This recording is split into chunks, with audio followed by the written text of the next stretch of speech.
Hi friends, எல்லோரும் எப்படி இருக்கீங்க? Welcome back to my channel Sai Aarthi's vlog. என்னுடைய சேனல் ஃபஸ்ட் டைம் பார்க்குற மாதிரி இருந்தால் கண்டிப்பாக சப்ஸ்கிரைப் பண்ணுங்கள். மறந்துடாமல் பெல் ஐக்கானை ப்ரெஸ் பண்ணுங்கள். அப்போ தான் நான் போடுற வீடியோ உங்களுக்கு நோட்டிஃபிகேஷனாக வரும். நம்ம இன்றைக்கி ஹெல்த்தியான ஒரு சோள பணியாரம் தாங்க செய்ய போகிறோம். சோளத்தில் நிறைய வெரைட்டிஸ் இருக்குது. நம்ம சாப்பிட்ற கார்ன் வச்சு தான் இன்றைக்கி நான் பணியாரம் செய்ய போகிறேன். ஸ்வீட் கார்ன் இல்லைங்க, நார்மல் கார்ன் தான். டேஸ்ட் அவ்வளோ சூப்பராக இருந்துச்சு. நிறையா மில்லட்ஸ் நம்ம சேர்த்திக்கணும். இந்த மாதிரியும் ட்ரை பண்ணி பாருங்கள். அவ்வளோ சூப்பராக நல்ல கிறிஸ்பியாக இருந்தது. வாங்க எப்படி செய்யணும்னு பார்க்கலாம்.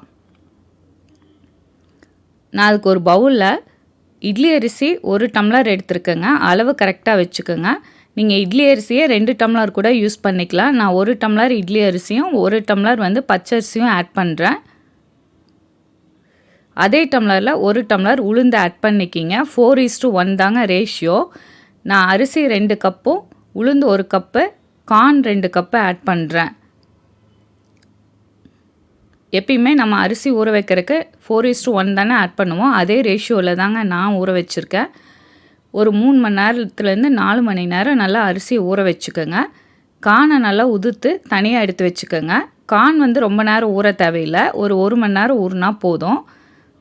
அதே டம்ளரில் நான் 2 டம்ளர் கார்ன் எடுத்துருக்கேங்க. 2 டம்ளர் கார்னு, 2 டம்ளர் அரிசி, 1 டம்ளர் உளுந்து. இது தாங்க கரெக்டான ரேஷியோ. இதையும் நல்லா வாஷ் பண்ணிவிட்டு ஊற வச்சுக்கோங்க. இதை மிக்சிலேயே அரைச்சிக்கலாங்க. நம்ம கம்மியாக தான் ஊற வச்சுருக்கோம், அதனால் மிக்சிலேயே அரைச்சிக்கலாம்.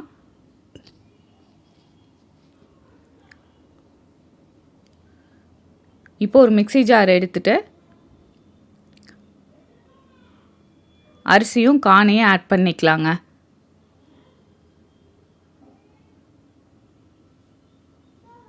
அரிசி உளுந்தும் தனித்தனியாக ஊற வைக்க தேவையில்லை, ஒன்றாவே ஊற வச்சுக்கோங்க. இதுக்கு தேவையான அளவு உப்பு ஆட் பண்ணிவிட்டு நல்லா அரைச்சி எடுத்துக்கோங்க. லைட்டாக கொரகொரன்னு இருந்தால் போதும், ரொம்ப கொரகொரன்னு இருக்க தேவையில்லை. தண்ணி கொஞ்சம் ஆட் பண்ணிவிட்டு நல்லா அரைச்சி எடுத்துக்கலாங்க.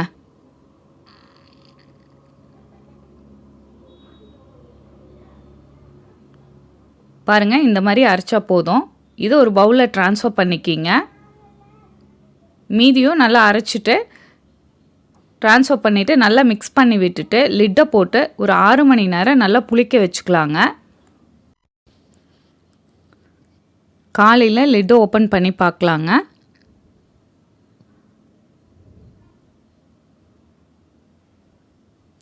பாருங்கள், மாவு நல்லா புளிச்சிருச்சு. எப்படி இருக்குன்ட்டு நல்லா மிக்ஸ் பண்ணி விட்டுக்குங்க. இந்த மாதிரி வரணுங்க, அப்போ தான் டேஸ்ட்டு சூப்பராக இருக்கும்.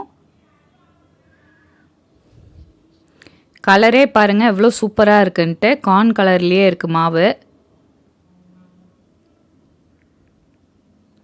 நல்லா மிக்ஸ் பண்ணி விட்டுட்டு இதில் வெங்காயம், கொத்தமல்லி தழை, கருவேப்பிலையெல்லாம் வணக்கி ஆட் பண்ண தேவையில்லை. ஃப்ரெஷ்ஷாகவே அப்படியே ஆட் பண்ணிக்கலாங்க. டேஸ்ட்டு நல்லாயிருக்கும். நான் ஒரு பெரிய சைஸ் கேரட்டை துருவி ஆட் பண்ணுறேன்.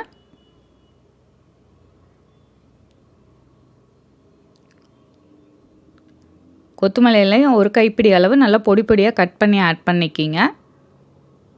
பச்சை மிளகாய் உங்கள் காரத்துக்கு தகுந்த மாதிரி ஆட் பண்ணிக்கலாம். கொத்தமல்லி இலையோட கருவேப்பிலையும் ஆட் பண்ணிக்கிங்க. நான் சின்ன வெங்காயத்தை நல்லா பொடி பொடியாக கட் பண்ணி ஆட் பண்ணியிருக்கேங்க. பெரிய வெங்காயத்தோட சின்ன வெங்காயம் ஆட் பண்ணுங்கள், டேஸ்ட்டு சூப்பராக இருக்கும். ஜீரகம் 1 ஸ்பூன் ஆட் பண்ணிக்கலாங்க. ஆட் பண்ணிவிட்டு நல்லா மிக்ஸ் பண்ணி விட்டுருங்க.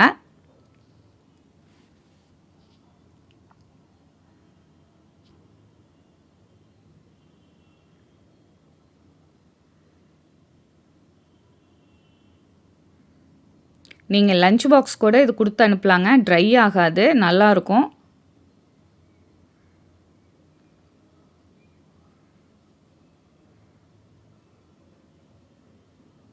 பாருங்கள், இந்த மாதிரி நல்லா மிக்ஸ் பண்ணி விட்டுக்குங்க. மாவு இந்த கன்சிஸ்டன்சியில் தாங்க இருக்கணும், ரொம்ப தண்ணியாக இருந்துற போது. இதுக்கு சூப்பரான ஹோட்டல் ஸ்டைலில் ஒரு தேங்காய் சட்னி அரைச்சிக்கலாம்.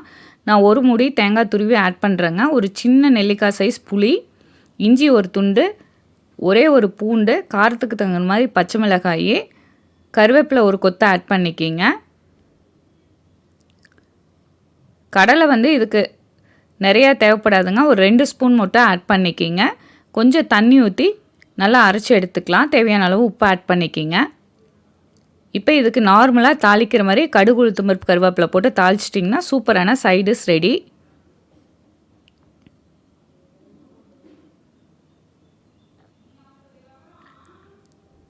இப்போ சூடான பனியார் கல்லில் ஊற்றி எடுத்துக்கலாங்க.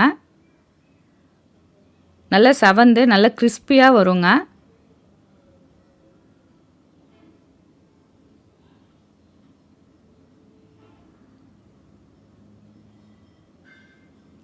மீடியம் ஃப்ளேமில் வச்சுட்டே வேக விடுங்க. ரொம்ப ஹை ஃப்ளேமில் இருந்தால் உள்ளே இருக்கிற மாவு வேகாது.